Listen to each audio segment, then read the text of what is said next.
더마카와 함께 시선 집중의 문을 열겠습니다. 어서 오세요.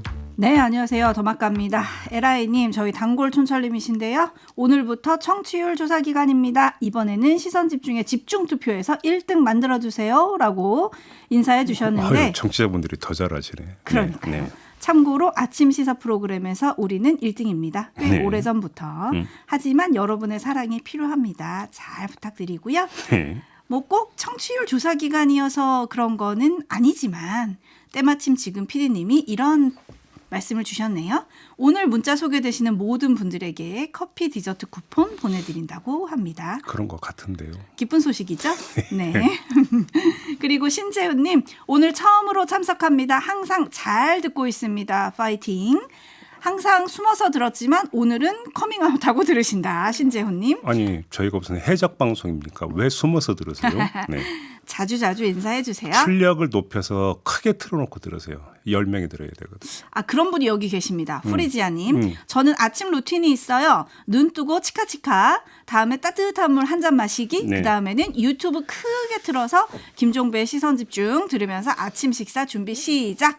이렇게 오늘도 상쾌한 공기가 행복을 가져다 줍니다. 정치는 시끄러워도 감사한 마음으로 하루 시작합니다. 참고로 이제 그 등산을 하거나 길거리를 다니다 보면 어르신들이 핸드폰으로 음악이나 방송을 크게 틀어놓고 걸어가시는 거 혹시 그 광경을 목격하신 적이 있습니까? 네네네. 네, 그런 방법도 있다. 이런 방법도.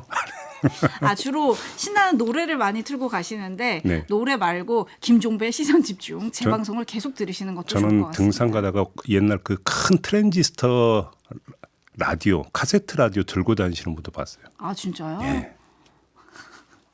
아, 김종배의 시선 집중도 누가 그렇게 틀어주시면 좋겠다.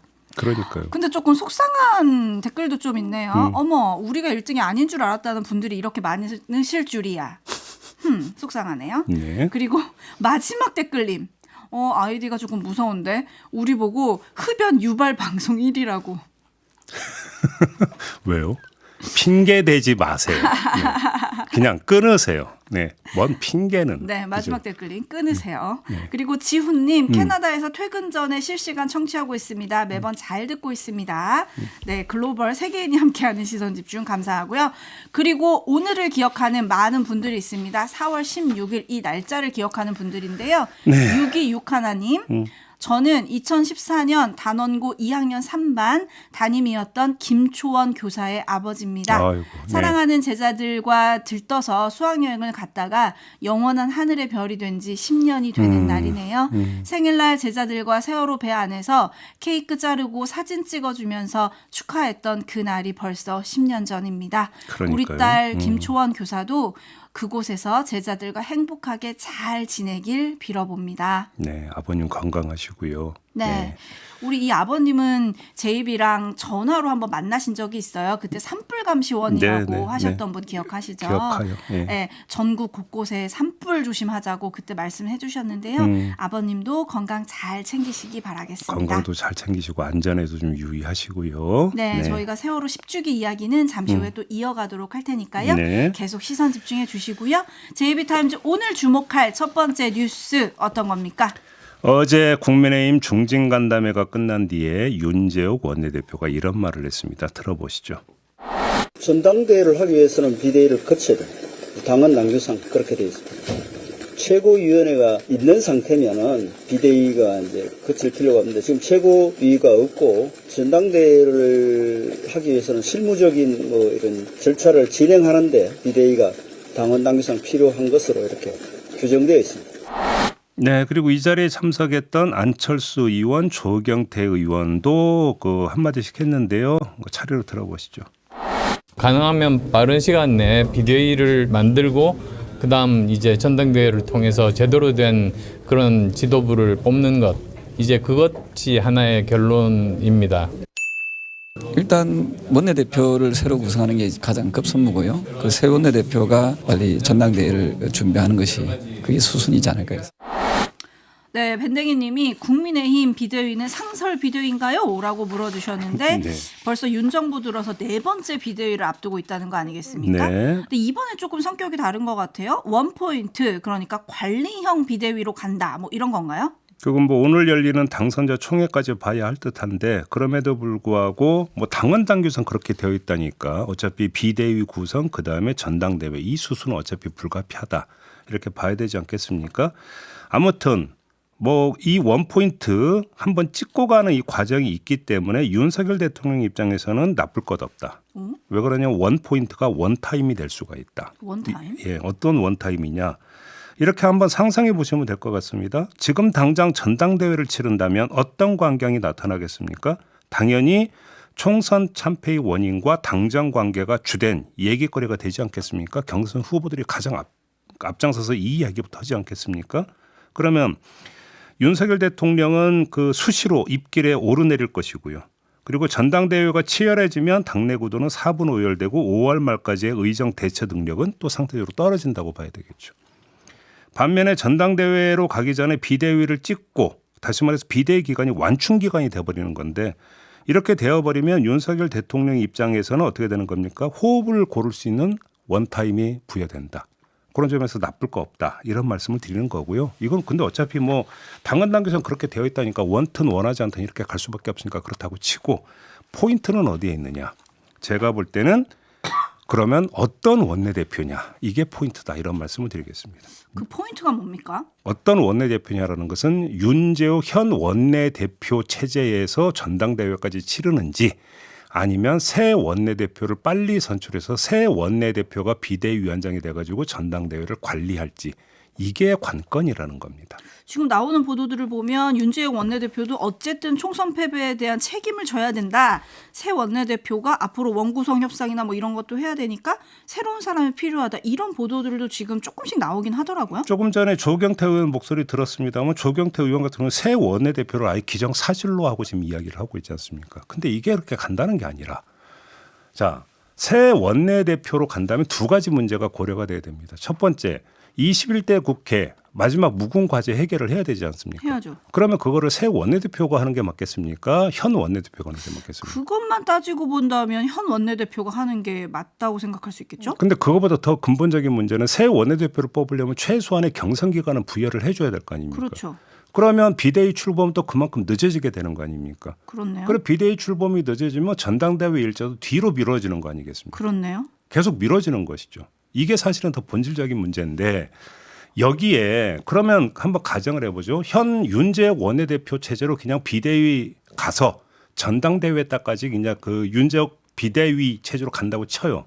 이러면 여기서 어떤 복잡한 문제가 발생하냐면 그 사이에 어떤 과제가 있냐면 22대 국회 상반기 원구성 과제를 풀어야 돼요. 그렇죠. 상반기 원구성이라고 하는 게 뭐냐면 의원들을 어떤 상임위원회에 배정할 것이냐의 문제와 상임위원장 자리를 누구누구에게 배분할 것인가의 문제가 되게 핵심적인 문제입니다. 특히나 지금 국민의힘 같은 경우는 초선보다는 오히려 다선이 더 많아버리는 상황이 되는 상태에서 그 의원들에게 제일 최대의 관심사가 뭐가 되겠습니까? 상임위원장. 이게 되는 거죠. 근데 이 문제가 또 간단한 게 아니라 최고 그러니까 전당대회를 열리면 대표만 뽑는 게 아니라 최고위원들을 뽑아야 될 거 아닙니까? 그렇죠. 그러면 상임위원장으로 갈 거냐 최고위원으로 갈 거냐라는 또 내부의 교통정리가 필요한 거 아닙니까? 그 교통정리를 누가 하게 되겠습니까? 그러면 원내대표가 해야죠. 물러나는 원내대표가 상임위원장 배분 이런 걸 한다는 게 말이 되느냐라는 얘기입니다. 어허. 그렇지 않습니까? 누가 보더라도. 그렇게 놓고 본다면 새 원내대표를 빨리 뽑아가지고 새 원내대표 체제에서 비대위 꾸려서 전당대회 빨리 준비하고 아울러 원 그 구성 협상도 새 원내대표 주도하여 하는 게 맞겠다라고 하는 아주 그 간단한 결론이 내려지게 되는데 이렇게 되어버리면 어떻게 되는 거느냐? 전당대회 일정은 계속 미뤄진다라고 하는 이런 문제가 발생을 한다라는 것입니다. 그러면 그런 일정들이 계속 미뤄지면 아까 제이비가 얘기했던 대통령에게는 시간이 더 벌어진다. 원타임이 아니라 이제 투타임이 되는 거겠죠. 아, 그래서 오늘 당선자 총회가 중요한 게 여기서 지금 이제 그 관리형 비대위로 갈 거냐, 시기는 어떻게 할 거냐, 윤재혁 원내대표가 키를 계속 쥐고 갈 거냐, 새 원내대표를 뽑을 거냐, 이런 거를 지금 오늘 논의를 한다는 거잖아요. 그렇습니다. 어떤 얘기가 나올지 조금 시선 집중을 해야 될 것 같습니다. 네. 근데 많은 분들이 지금 보내주고 계신데 윤석열 정부 집권 후 지난 2년 동안 여당이 지금 4번째 비대위라고 말씀을 드렸어요. 네. 이렇게 잦은 비대위 출연은 어떻게 봐야 되는 겁니까? 그 항상적 비상치시였다는 얘기밖에 안 되는 거 아니겠습니까? 아하. 그렇죠. 네. 그러면 이게 정상적인 지도 체제가 안정되게 지금까지 운영이 되지 못했다라는 이유 얘기가 되는 거고, 그럼 왜 그게 안정되게 그 운영이 안 됐는가를 좀 돌아봐야 되는 문제 아니겠습니까? 그렇죠. 결국은 여기서 나올 수 있는 이야기가 또 이렇게 되면은 그 다음에 나오기는 얘기가 뭐가 되겠습니까? 당정 관계가 얘기가 될 수밖에 없는 거 아니겠습니까? 네. 그렇죠. 3833님 전문 비대위원장 김종인님 모시나요? 그분은 얼마 전까지 개혁신당 공천관리위원장이었습니다. 네. 네. 김창면님 비대위든 당대표 체제든 국민의 삶을 위한 정치를 좀 더 빨리 해야 하지 않나요? 라고 좀 꼬집어 주셨고요. 정철우님 이번에는 당명 바꾸자는 얘기는 안 나올까요? 라고 해주셨는데 어떤 얘기가 나올지 좀 시선 집중하겠고요. 반면에 여의도연구원장을 지낸 박수영 국민의힘 의원이 어제 페북에 이런 글을 올렸습니다. 참패는 했지만 4년 전보다 의석은 5석이 늘었고 네. 득표율 격차는 5.4%포인트로 줄었다. 뚜벅뚜벅 전략 또는 가랑비 전략으로 3%만 가져오면 대선은 이긴다. 네. 이거 어떻게 봐야 돼요? 4년 전보다 이랬다고 하니까 제가 그러면 2년 전으로 한번 거슬러 올라가 보겠습니다. 2년 전? 2년 전에 뭐가 있었습니까? 대통령 선거가 있었습니다. 있었죠. 그럼 대통령 선거 때의 윤석열 후보와 이재명 후보의 득표율 격차는 몇 퍼센트였습니까? 5.4%가 아니라 1%도 안 됐습니다. 0.7%포인트 아니었습니까? 그러면 그럼 이걸 기점으로 하면은 야당 입장에서는 그동안 뚜벅뚜벅 걸어서 격차를 더 벌렸다. 이렇게 이야기하면 뭐라고 할 겁니까? 이걸로 가름하겠습니다.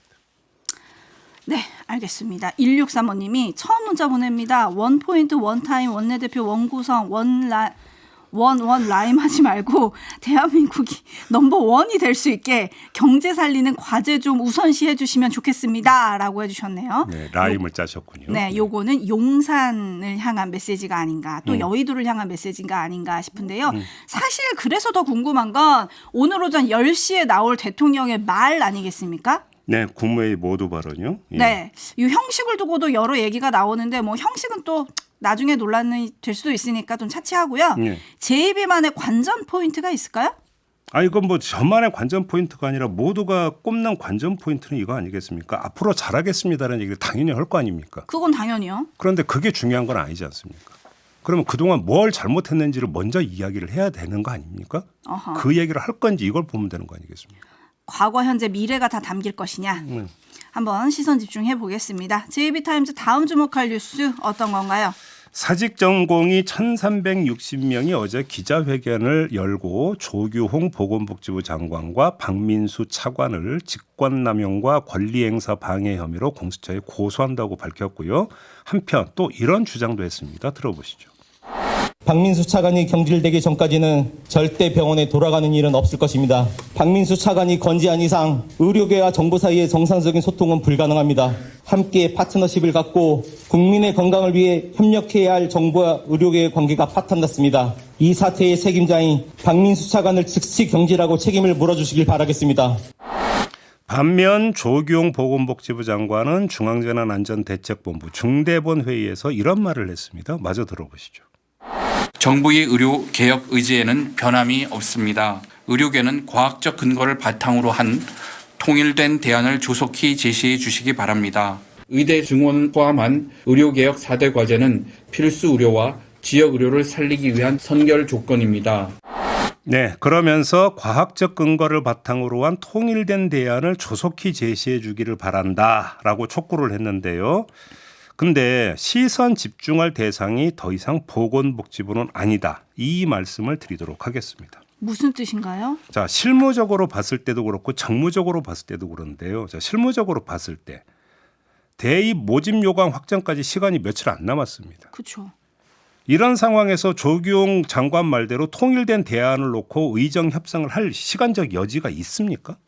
거의 없습니다. 어차피 지금 단계는 끊어야 될 단계입니다. 도 아니면 뭐로 끊어야 될 단계다. 이 점에서 말씀을 드리는 거고요. 두 번째, 정무적으로 봤을 때 전공의들이 박민수 차관 경질을 요구하고 나선 것은 여당 총선 참패의 여진을 타고 들어가서 정부의 완전한 굴복을 끌어내겠다라는 의도, 이렇게 해석을 해야 되는 거 아니겠습니까? 따라서 협상의 여지는 더더욱 없다. 이렇게 봐야 되고요. 결국 시선 집중할 대상은 딱 한 명, 윤석열 대통령이다.